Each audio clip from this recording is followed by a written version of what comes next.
اور حضور علیہ السلام نے فرمایا جس جس کا میں مولا ہوں علی بھی ان سب کے مولا ہیں۔ ایک بات سب سے پہلے آج ہم نے یہ یاد رکھنی ہے کہ حضور نے فرمایا ہے کہ علی کی محبت ایمان ہے اور علی کا بغض نفاق ہے۔ اب محبت ایمان ہے تو کیسے پتہ چلے گا ہمیں حضرت علی سے محبت ہے؟ امام صفوری کہتے ہیں ایک دن نا حضرت جبریل امین انسانی شکل میں مولا علی کے سامنے آ کے کھڑے ہو گئے۔ حضرت علی کہتے ہیں میں نے نبی پاک سے ایک سوال پوچھنا تھا تو میں نے 14 دن انتظار کیا، حضرت مولا علی شیر خدا رضی اللہ، اور آپ کا فہم و فراست نرالا تھا۔ ایک شخص نے کہا جی میں نے ترس کھا کے ایک عورت سے شادی کیا، وہ بوڑھی تھی، ترس کھا کے نکاح کیا، میں جوان وہ بوڑھی ہے، پر میں قریب جاتا ہوں تو مجھے پتہ نہیں کیا ہوتا ہے۔ حضرت علی امیر المومنین تھے اور کوفے کے چوک میں کھڑے تھے، کوفے کے چوک میں۔ ہمارے ہاں نا ہم نے بانٹ دیے ہیں چیزیں، یعنی کوئی بندہ زہرا حضرت علی کے نعرے لگانے لگ جائے تو لوگوں کو شک پڑ جاتا ہے۔ تو ایک بندہ میرے کان میں کہنے لگا 2-3 دن سے یہاں علی علی ہو رہی ہے۔ حضرت ابو بکر صدیق کے بارے میں جو شک کرے پکا بے ایمان ہے، پر اس میں تو بات پکی ہے نا کہ حضور نے فرمایا علی تجھے دیکھنا بھی عبادت اور تیرا ذکر کرنا بھی عبادت۔ تو خدا کے بندو علی علی نہ کریں، ہم تو مر جائیں، لیکن ایک بات پکی ہے کہ مرید میں مولا علی شیر خدا کا، مولا کائنات مولا علی شیر خدا رضی اللہ تعالی۔ آپ کا 21 رمضان المبارک کو یوم شہادت ہے، اور یہ اتنے حسین و جمیل اور خوبصورت انسان ہیں کہ میرے نبی کریم علیہ الصلاۃ والسلام نے فرمایا کہ علی تو دنیا میں بھی میرا بھائی ہے اور قیامت میں بھی میرا بھائی ہے۔ اور حضور علیہ السلام نے فرمایا جس جس کا میں مولا ہوں علی بھی ان سب کے مولا ہیں۔ اور حضور علیہ الصلاۃ والسلام نے فرمایا میرا علی تو وہ ہے کہ اس کو دیکھتے رہنا رب کریم تمہیں عبادت کا درجہ عطا فرمائے۔ فوراً سوال اٹھتا تھا ذہنوں میں کہ جو نہ دیکھ سکیں گے تو وہ کیا کریں گے؟ تو محبوب نے فرمایا ذکر ولی عبادہ، وہ علی کا ذکر کریں گے تو اللہ انہیں عبادت کا درجہ عطا فرمائے۔ اور حضرت علی شیر خدا کرم اللہ تعالی وجہ الکریم جو ہیں وہ اپنی سیرت کے لحاظ سے، اپنے علم کے لحاظ سے، اپنے تقوی کے لحاظ سے، اپنی پرہیزگاری کے لحاظ سے، عدل و انصاف کے لحاظ سے، کچھ لوگوں کے فضائل بڑے ہوتے ہیں پر وہ ذاتی طور پر کوئی سیرت نہیں دکھا پاتے۔ حضرت مولا علی شیر خدا کے فضائل بھی بڑے ہیں اور ان کی سیرت میں اللہ نے کمالات بھی بڑے ہی رکھے ہیں۔ جس طرح نبی کریم علیہ السلام نے جناب ابو طالب کے گھر میں پرورش پائی، مولا علی کے گھر میں حضور رہے، تو مولا علی نبی کریم کے گھر میں رہے، وہاں پرورش پائی حضرت علی شیر خدا نے، اور ساری کی ساری ان کی تربیت رسول کریم کی مقدس آنکھوں کے سامنے ہوئی، اور حضور ان سے بڑا ہی پیار کرتے تھے۔ یہ نبی کریم کے بڑے محبوب ہیں، اور اتنے فضائل کتب احادیث میں، اس میں کوئی شک نہیں کہ فضیلت کے لحاظ سے پہلا درجہ حضرت ابو بکر صدیق کا ہی ہے، دوسرا حضرت عمر فاروق کا ہی ہے، تیسرا حضرت عثمان غنی کا ہی ہے، لیکن اس میں بھی کوئی شک نہیں کہ کتب احادیث میں کسی کی فضیلت کی اتنی حدیثیں ہیں ہی نہیں جتنی مولا علی شیر خدا کی فضیلت کی حدیثیں، اتنی کہیں نہیں۔ اور تمام صحابہ کے یہ مشیر تھے، تمام لوگ ان سے محبت کرتے تھے، بلکہ حضرت عمر فاروق تو فرمایا کرتے تھے اگر علی ہمارے درمیان نہ ہو تو ہم تو ہلاک ہی ہو جائیں۔ اتنی اللہ کریم نے انہیں عظمت عطا فرمائی، اور ساری زندگی انہوں نے جد و جہد میں گزاری، ساری زندگی۔ حضرت ابو بکر نے بھی خلافت کی، وہ بھی بڑی مشکل تھی لیکن حالات سنبھل گئے۔ حضرت عمر نے بھی خلافت کی، حضرت عثمان غنی نے بھی کی، لیکن مولا علی شیر خدا کی جو خلافت تھی وہ بھی بڑی آزمائش والی تھی۔ مسلمانوں کے اندرونی معاملات کو بھی دیکھنا، بیرونی محاذوں پہ بھی لڑنا، بڑی جد و جہد کی حضرت علی شیر خدا نے۔ ایک بات سب سے پہلے آج ہم نے یہ یاد رکھنی ہے کہ حضور نے فرمایا ہے کہ علی کی محبت ایمان ہے اور علی کا بغض نفاق ہے۔ اب محبت ایمان ہے تو کیسے پتہ چلے گا ہمیں حضرت علی سے محبت ہے؟ کیسے پتہ چلے گا؟ محبت کا اظہار کریں گے تو پتہ چلے گا محبت ہے۔ ہمارا لب و لہجہ بتائے گا کہ ہمیں حضرت علی سے محبت ہے. ہم کبھی ان کے تذکرے پہ خوش ہوں گے تو پتہ چلے گا کہ ہمیں مولا علی سے محبت ہے. ہم کبھی ان کا ذکر کی محفل سے جائیں گے تو پتہ چلے گا ہمیں حضرت علی سے محبت ہے. کبھی ان کا کوئی قول، کبھی ان کا کوئی ارشاد، کبھی ان کی کوئی بات ہمارے سامنے آئے، پھر ہمیں پتہ چلے گا کہ ہمیں مولا علی شیر خدا سے محبت ہے. حضرت علی المرتضیٰ کی محبت ایمان ہے. اور پھر ویسے بھی حضرت علی اتنے دانا ہیں. حضور علیہ السلام نے فرمایا اگر میں علم کا شہر ہوں تو پھر علی دروازہ ہے. علی باب علم کے، شہر علم کے باب علی ہے. امام صفوری کہتے ہیں ایک دن نا حضرت جبریل امین انسانی شکل میں مولا علی کے سامنے آ کے کھڑے ہو گئے. کون؟ حضرت جبرائیل علیہ السلام. حضرت جبریل امین کھڑے ہوئے انسانی شکل میں تو کہنے لگے علی یہ بتائیے کہ جبریل اس وقت کہاں ہے؟ انسانی شکل میں، اور مولا علی سے پوچھتے ہیں. تو کچھ جو آج کل ہمارے شاگرد حضرات پڑھ جاتے ہیں نا تو وہ ذرا جلدی کرتے ہیں جواب دینے میں. بڑوں کو جب جواب بھی دینا بزرگوں کو تو جواب میں بھی آداب کا خیال ہونا چاہیے. اگر آپ کو سوال آتا بھی ہو تو پھر بھی اس میں آداب کا خیال آپ رکھیں گے. آپ فٹافٹ نہیں کہہ دیں گے کہ جناب یہ اس کا جواب ہے، یہ معنی ہے، فوراً نہیں آپ کہہ دیں گے. آپ اس میں بھی آداب کا خیال کریں گے. حضرت جبریل امین نے جب کہا نا کہ بتائیے جبریل کہاں ہے، تو حضرت علی فوراً بھی کہہ سکتے تھے آپ ہی تو ہیں جبریل. یہ فٹافٹ کہہ سکتے تھے، اسی وقت ساری بات ختم ہو جاتی. لیکن بزرگوں سے بات کرنے کے کچھ آداب ہوتے ہیں، کچھ طور طریقے ہوتے ہیں جو اللہ ماشاءاللہ آج کل لوگوں میں نظر نہیں آتے. کچھ طور طریقے ہیں، کچھ سلیقے ہیں، کچھ جو ہیں وہ اس کے خاص نقطہ نظر ہے، اس کو سمجھنا چاہیے. حضرت مولا علی شیر خدا رضی اللہ تعالیٰ عنہ سے جب پوچھا نا کہ جبریل امین کہاں ہے اس وقت، تو حضرت علی نے پہلے اوپر دیکھا، پھر نیچے دیکھا، پھر دائیں دیکھا، پھر بائیں دیکھا، پھر آگے دیکھا، پھر پیچھے دیکھا. جواب فٹافٹ تیار تھا کہ آپ ہی تو ہیں، لیکن ایسے جواب نہیں دیا. فرمانے لگے جناب نہ تو اس وقت حضرت جبریل مشرق میں ہیں، نہ مغرب میں ہیں، نہ شمال میں ہیں، نہ جنوب میں ہیں، نہ 7 زمینوں میں ہیں، نہ آسمانوں میں ہیں. پھر بھی یہ نہیں کہا کہ آپ جبریل ہیں. فرمانے لگے بھئی زمینوں آسمانوں مشارق مغارب میں تو کوئی نہیں، تو یا آپ جبریل ہیں یا میں جبریل ہوں، دونوں میں سے ایک ہے. تو حضرت جبریل امین مسکرائے، فرمانے لگے نہیں آپ تو علی ہیں، جبریل تو میں ہی ہوں، آپ علی. دیکھیں نا بہت سارے لوگ سوال کا جواب دیتے ہیں پر وہ آداب کو ملحوظ خاطر نہیں رکھتے. نبی پاک علیہ السلام نے ایک دن نماز 4 رکعتوں کی تھی تو حضور نے 2 پہ سلام پھیر دیا. تو صحابہ سے پوچھا میں نے کتنی پڑھی ہے؟ میں اولم ٹریڈ سے منافع کی رقم اس طرح نکلواتا ہوں. میں ڈپازٹ سیکشن میں آسانی سے ڈپازٹ کرتا ہوں. میں قیمت کے چارٹ کا تجزیہ کرتا ہوں اور ٹریڈ کھولتا ہوں. اگر مارکیٹ کے حالات ٹھیک ہیں میں منافع میں ہوں، پھر میں اپنے فنڈز عرض کرنے لگے یا رسول اللہ زیادہ پتہ تو آپ کو ہی ہے پر ہمیں لگتا ہے کہ آپ نے 2 پڑھائی ہیں. یہاں ایسے کرتا ہے کوئی؟ سوال ہی نہیں پیدا ہوتا. یعنی 1 منٹ سے پہلے امام غزالی ایک درویش کے مرید ہو گئے تھے تو بہت بڑے عالم تھے. آپ کو پتہ ہے عالم آدمی کا مرید ہونا اللہ ہی خیر کرے کسی کرامت سے کم نہیں ہوتا، بڑا مشکل ہوتا ہے. وہ کسی کی غلامی کرے وہ بڑا مشکل ہوتا ہے، مطلب کٹھن ماحول ہوتا ہے. تو امام غزالی بیعت ہو گئے تو مرشد نے پہلا وظیفہ یہ بتایا کہ کسی پر اپنے علم کا اظہار نہ کرنا. ہاں اپنے علم کا اظہار، آپ اس کو آسان وظیفہ سمجھتے ہیں؟ یعنی علم ہو بھی تو بندہ اظہار نہ کرے، بد ہضمی ہو جاتی ہے.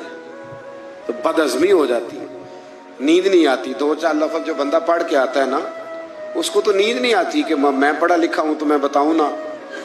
تو حضرت علی شیر خدا کرم اللہ تعالیٰ وجہ الکریم کے وہ آداب سے مجھے یہ بات یاد آئی کہ امام غزالی کے شیخ نے کہا علم کا اظہار نہ کرنا یہ پہلا وظیفہ ہے.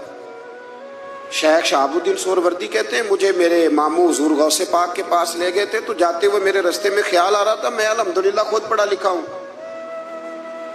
کہ جب انہوں نے جا کے پیش کیا نا غوث پاک کی بارگاہ میں کچھ دیں تو حضور غوث اعظم فرمانے لگے بھرے ہوئے پیالے میں کیا ڈالوں؟ پہلے ہی پھول ہے، کوئی گنجائش ہی نہیں.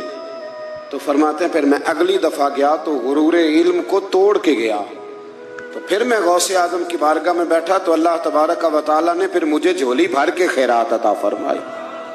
یاد رکھ. تو کہتے ہیں انہوں نے کہا کہ اظہار نہیں کرنا علم کا. تو بس ایک دن بیٹھے بیٹھے نا ایک بندہ مسئلہ پوچھنے آیا، انہوں نے بزرگوں سے مسئلہ پوچھا، میرے مرشد سے. امام غزالی کہتے ہیں میرے پیر سے مسئلہ پوچھا تو وہ کہنے لگے بھئی مجھے نہیں اس سوال کا جواب آتا. حضرت صاحب نے کہہ دیا مجھے نہیں آتا. کہتے میں قریب تھا، میں نے اس بندے کو بلایا، میں نے کہا مجھے آتا ہے جواب، میں بتاؤں؟ تو کہتے ہیں شیخ فرمانے لگے غزالی تیرا کیا خیال ہے، مجھے نہیں تھا جواب آتا، یہ تو تجھے آزمانے کے لیے انکار، تیری ابھی میں نہیں نہ گئی تو کوئی نہیں میاں پھر ابھی تو رستے میں ہی رہے گا. فٹافٹ لوگ کہتے ہیں. ہم ایسی لاکھوں کتابیں قابل ضبطی سمجھتے جن کو پڑھ کے بیٹے باپ کو خبتی سمجھتے. ایک بات یہ کہ ان سے محبت کرنی ہے، دوسری بات یہ کہ ان کی سیرت. پہلی بات زندگی میں ادب بڑا کیا مولا علی شیر خدا، بڑا ادب کیا. حضرت علی کہتے ہیں میں نے نبی پاک سے ایک سوال پوچھنا تھا تو میں نے 14 دن انتظار کیا. یعنی سوال جو ذہن میں آ جائے تو نمبر پاس ہوتا ہے، تو 14 منٹ انتظار ہوتا ہے. میں نے تو گھنٹے کا ہی نہیں، یعنی 14 منٹ بھی بندے انتظار، سوال ہی پیدا نہیں ہوتا. اور اگر پیر صاحب فون نہ ریسیو کرے تو وہ متکبر ہے، اگر وہ فون نہ اٹھائیں تو پھر یہ ہے کہ اب دین کی بات کس سے پوچھیں جی ہم، پھر ہمارے پاس فلسفہ ہے. کہتے میں نے 14 دن انتظار کیا. کیا؟ مولا علی فرماتے میرے دل میں خیال تھا کہ کوئی اور آ جائے اور جو میں بات پوچھنا چاہتا ہوں وہ نبی پاک سے پوچھ لے، وہ حضور سے پوچھ لے تو میرا بھی چلو معاملہ بن جائے گا. اب ان سے زیادہ کو بے تکلف تو نہیں تھا نا نبی پاک کی بارگاہ میں، جھٹ پوچھ سکتے تھے. 14 دن. کہتے 14 دن کے بعد بندہ آیا، وہی سوال پوچھا جو میں نے پوچھنا تھا. تو کہتے ہیں حضور جواب اسے دے رہے تھے اور دیکھ میری طرف رہے تھے، جواب اسے دے رہے تھے اور توجہ حضور کی میری جانب. ایک ان کی زندگی میں ادب بڑا ہے. دوسری بات یہ کہ گہرا علم ہے مولا علی کا. ہمارے ہاں لوگوں کے پاس علم ہوتا ہے اللہ ماشاءاللہ بڑے بڑے اچھے علماء ہیں، لیکن بعض جگہ پہ علم بڑا سطحی سا ہے، سطحی سا. یعنی ساری زندگی جس بندے نے علم پڑھا ہے وہ گہرائی تک نہیں اترا، یعنی اس پر عمل نہیں کر سکا. تو اگر میرا علم مجھے نفع نہیں دے رہا تو میرا علم کسی کو کیا نفع دے گا. حضرت علی کا علم گہرا تھا، سیانہ علم تھا، گہرائی والی بات کرتے تھے، بڑی سوچ سمجھ کے فیصلہ کرتے تھے اور بڑے زیرک تھے، دانا آدمی تھے حضرت مولا علی شیر خدا رضی اللہ. اور آپ کا فہم و فراست نرالا تھا. ایک شخص نے کہا جی میں نے ترس کھا کے ایک عورت سے شادی کیا، وہ بوڑھی تھی، ترس کھا کے نکاح کیا. میں جوان، وہ بوڑھی ہے، پر میں قریب جاتا ہوں تو مجھے پتہ نہیں کیا ہوتا ہے. وہ بڑی جگہ پہ گیا ہوں پر میرا مسئلہ نہیں حل ہوتا، حالانکہ وہ لاوارث تھی اور شادی نہیں اس کی ہو سکی. تو حضرت علی شیر خدا فرمانے لگے بی بی کو میرے پاس لا، عورت کو لا. وہ لائے تو آپ فرمانے تیرا نکاح نہیں ہوا؟ کہنے لگی نہیں. فرمایا سوچ لے. چپ کر گئی. فرمایا کوئی گناہ کیا ہو؟ خاموش ہو گئی. کہنے لگی میں نے میرا آغاز تھا جوانی کا تو میں نے ایک ناجائز بچہ پیدا کیا تھا، پھر اسے پھینک دیا، آبادی میں پھینکا. تو حضرت علی شیر خدا فرمانے لگے یہ تیرا وہی بچہ ہے.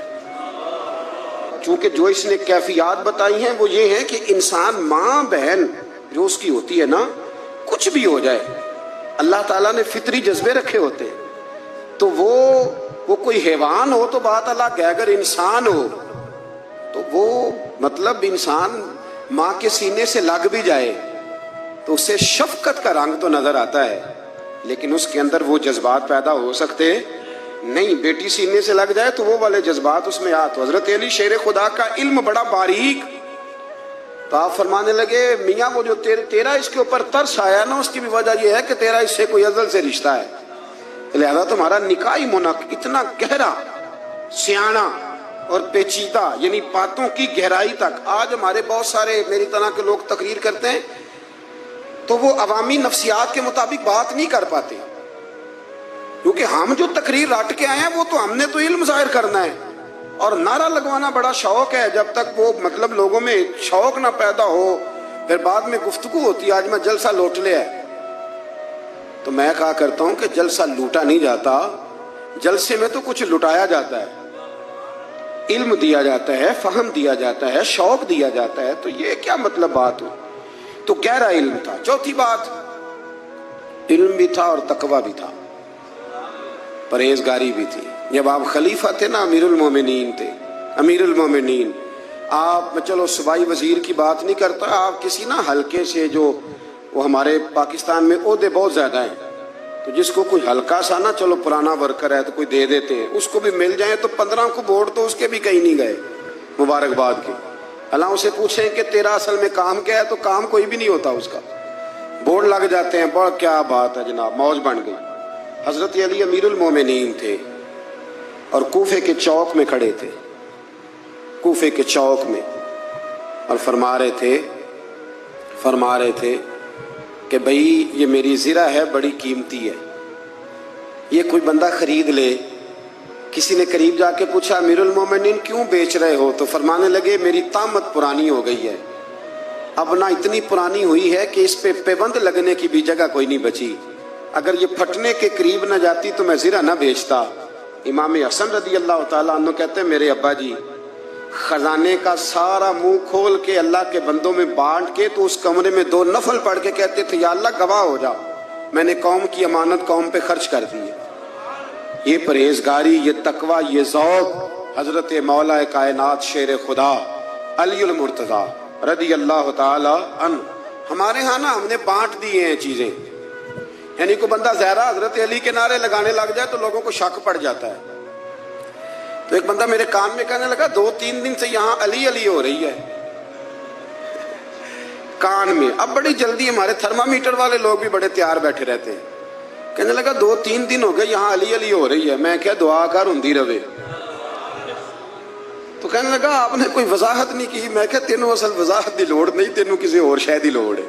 عجیب بیوقوف آدمی ہے بھائی. ان لوگوں کا تو رشتہ ہی کوئی نہیں مولا علی شیر خدا کے ساتھ، اور ہم جو ہیں ہم تو مرید ہیں مولا علی شیر خدا.